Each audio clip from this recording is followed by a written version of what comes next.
بسم الله الرحمن الرحيم.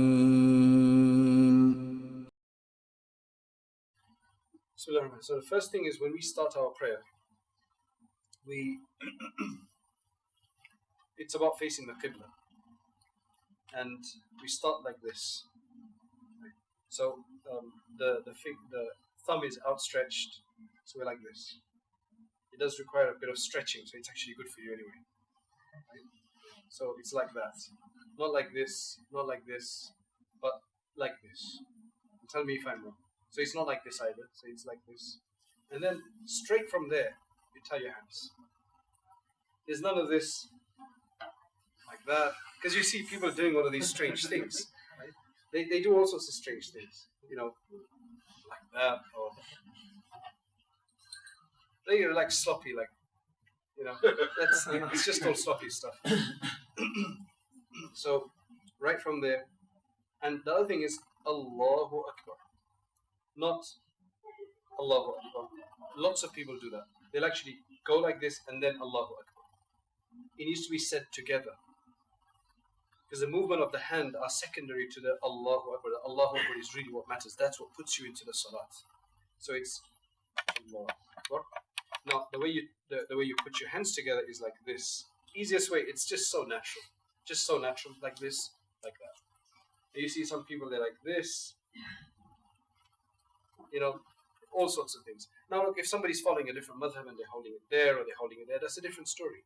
They're not being sloppy about it, they're just following a particular opinion. But I'm talking about, just kind of like, it's really weird, isn't it? So you hold it properly, you're straight, you hold it there, like that. And having a watch shouldn't really matter. If it does, then just take it off. It's like, you can keep your glasses on, it's not a problem when you're praying. Closing the eyes is not a good idea during prayer unless you just can't concentrate. But we'll deal with that later. Now, once you've done that, then you recite your Salat, Subhanakallah. We're talking about postures right now. So then we're going to do ruku. Now, the way to do ruku is, again, standing-wise, you can stand in any way that is comfortable for you, as long as it's not unreasonable, as long as it's not like really close because that you could fall, or it's too wide, or whatever. You can stand comfortably.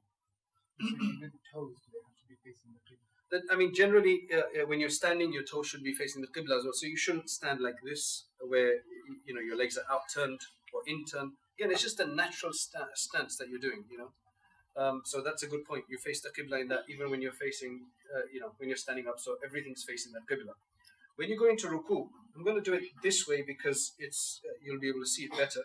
And take let me know, because we're trying to get the perfect right angle. Right, the perfect stretch, because you'll get the perfect stretch that way. So again, from here, you just go directly into sajda. You grip the knees. Main thing is you grip the knees. Keep the legs totally straight. Grip the knees. Keep your hands straight. If you keep the hands straight like this, automatically your back will be straight. Now tell me if my back is straight or not.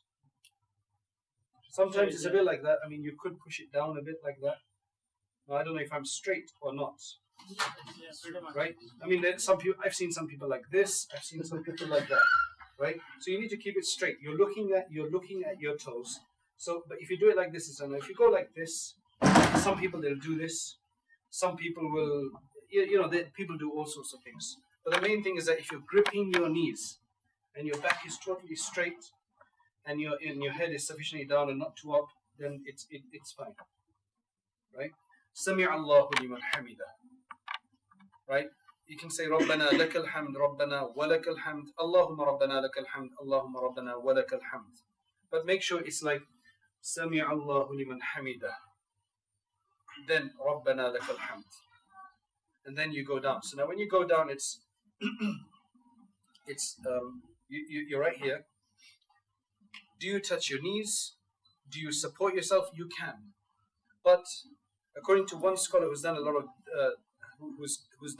research on this, he says that when you're coming back up, there's a hadith which says use your knees, ista'inu bil-rukab, but not when you're going down. So his opinion was that you just go down straight like this without touching your knees. Of course, if you've got weak knees problem, you can touch them. There's nothing wrong with it.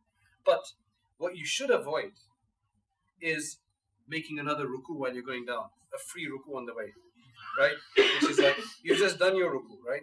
And you're like, it's like you've done a ruku and you're going back into another ruku. So don't do that. Go straight down from here. Just keep your hands down straight and just go down like this. It's good for you. Your knees. It's good for your knees. So you go down like that straight. You go down like that. Touch your knees first. Then put your palms down, and then put your head down and your nose down. Right. So essentially, it's going to be straight down like this, like that, and then like that. So you are in between. You are in between your fingers. It's like that. Like this. Keep it out. Unless you're sitting next to people in a row, then don't put your arms out that way. Put them up. You don't want them like this. You don't want it like that. But if you're praying separately, you got the space, then keep it out like that. This is the way the Prophet ﷺ used to do it. You could allow something small to go in between. A little kid, for example. So it's like this. But if you're with people, just keep it like that. And if you're really tired, you can put it on your knees if you need to. Right? To do a very long sajda or very short sajda, you know, for women, they do it really, they contract together. Now, if you're in this male posture of the sajda, right? The ulama mentioned that if you fall asleep in that, your salat doesn't break. Reason is that you're not really fully sleeping, because if you started falling asleep, you'd topple over. But they say that if you sleep like a woman does her sajda, then your salat will break. So then when you've done your sajda, then Allahu Akbar, and you sit down. Now the way to sit down, look at this very carefully. Look at the way the toes are, and that's very important. The way the toes are, firstly in your sajda, the way the feet need to be is like this, right? Like that. Not like this and all these other ways that people do it. I said that there's a center of gravity problem that some people have where the feet go up, right? That's totally wrong as well. So keep it on the like that. When you sit down, this is a bit difficult if you don't know how to do this, but like this. Which means everything is facing the qibla. Right? Everything is facing the qibla. Your toes, the right toes are facing the qibla. Even the left toes are facing the qibla because they're bent towards the qibla, as you can see.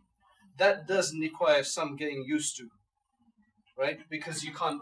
Not everybody's so flexible, but you can. Eventually, you should be able to do it, unless you're very old, right? So that is what we're aiming for. Then you go back down and you just lift your feet. Now coming back up, you come back up like this. Here you hold the knees and you go up. You put your hands again. So that's the way you do that. Yeah. Yeah. Now there is another opinion which I didn't mention earlier, but it's a narration in which the Sahabi says that he saw Rasulullah sallallahu alaihi wasallam putting the two heels together. Now that is an opinion that is encouraged by ulama because it's mentioned there that you put the heels together, right?